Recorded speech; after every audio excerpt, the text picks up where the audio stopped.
and kind of figure out what he wants to do with that information is kind of interesting as well. So yeah, I love that idea that it's the fighters are given that choice that to know or not, and that's between yourself and the coach. So it's interesting to say the least. So I'll have to talk to Jeff and see if that's something that he's considering on doing.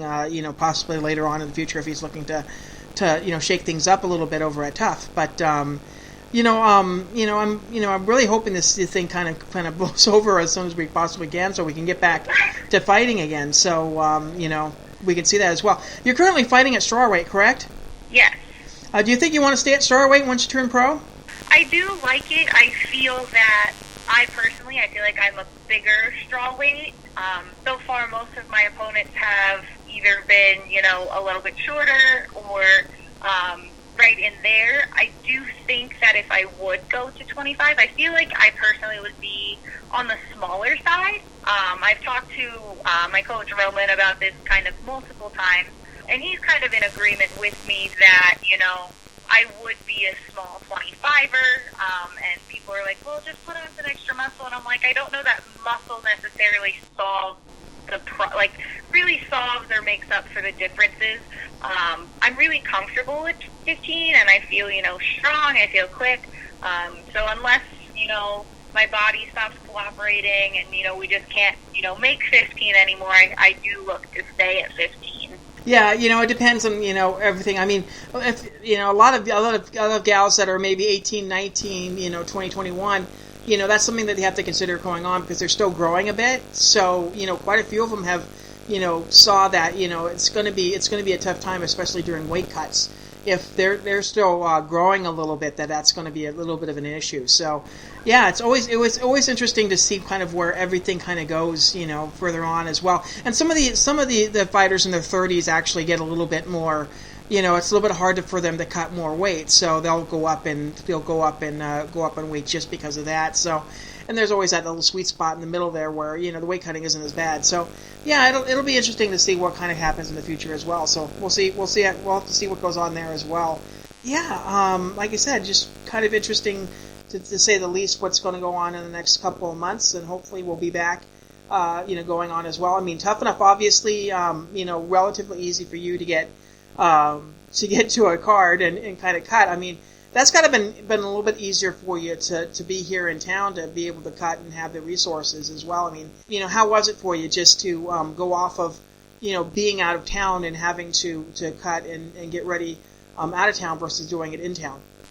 Well, actually, when I did my first cut for the in-town fight, I used the sauna at the gym, but it was an older sauna, so it didn't get nearly as hot as, kind of a newer sauna did, because the newer sauna they had was broken at the time. So it was a little bit more challenging for my first cut, but then going out of town and fighting in Mississippi and in Utah and having to, cut on the road, I was forced to kind of use a different method, which I found really my body responded to well. Now, no weight cut is ever fun at all, but I used kind of, the bathtub method, and then was wrapped in the mummy for, 20 minutes and 20 minutes, and then just did that, and my body reacted really well to that. So that luckily has now been my preferred method. I don't love that, but if it's going to work best for me, then that's what I'm going to stick with. So I haven't figured out how necessarily I'm going to do the bath, when I'm in town, if we would just use the bathtub at my house, or if there's the tub at the gym. So hopefully the next fight, either we know we're out of town, or if we're in town, we'll figure that out. Yeah, so we'll have to definitely see that as well.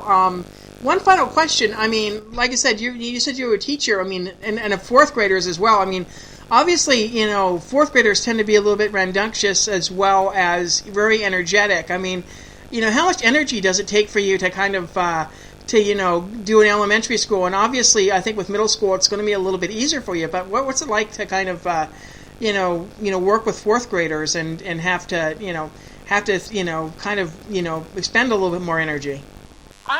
Well, I have to say I do love my fourth graders. They keep me on my toes, that's for sure. Especially in a weight cut, the first couple weeks, it's not that terrible because your body's still okay. But really into those last couple weeks, I've actually had to apologize to my students because I would get really, really cranky. I would be tired, I would be hungry, and just some things that they normally would do, and, you know, we would just kind of direct it and move on. I would get really, like, kind of frustrated and angry with them, and I would take it out on them, and then one day I, like, stepped back, and I was like, oh my gosh, guys, I am so sorry. I said, I have been, you know, really hard on you guys lately, and I was like, it's nothing you guys are doing differently. Like, it's purely, you know, it's on me. And so last year, obviously, was my first year fighting and teaching all at the same time. And I didn't know if I wanted to tell my students or not. But then I ended up telling them, you know, like, they knew that I trained jiu-jitsu, you know, wrestling, kickboxing, all of that. Like, I talked to them about that back, you know, when we were getting to know each other. So they knew I was involved with it.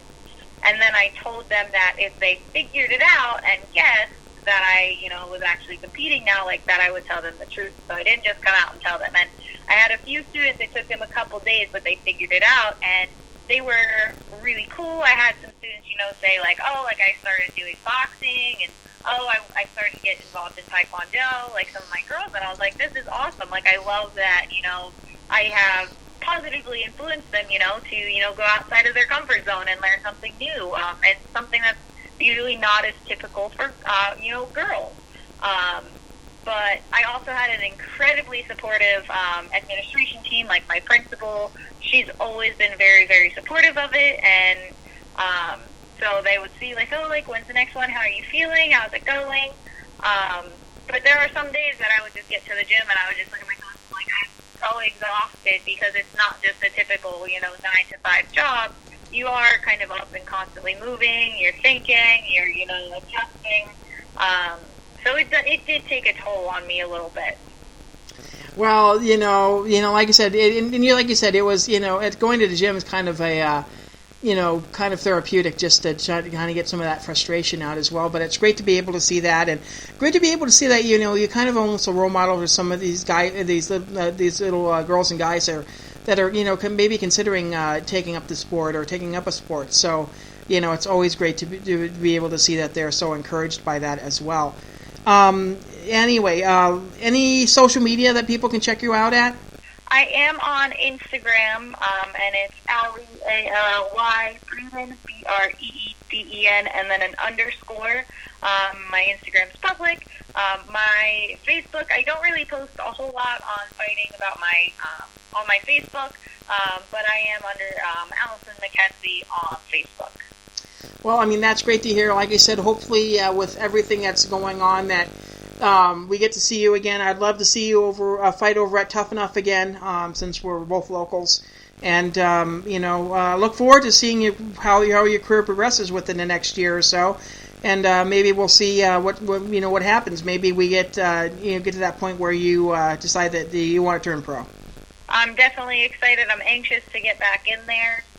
So just hopefully things clear up faster than what they're looking like, and we can all get back to it. Okay, well, that's great. And, you know, best of luck to you, and then we'll definitely keep in touch. Definitely. Thank you so much.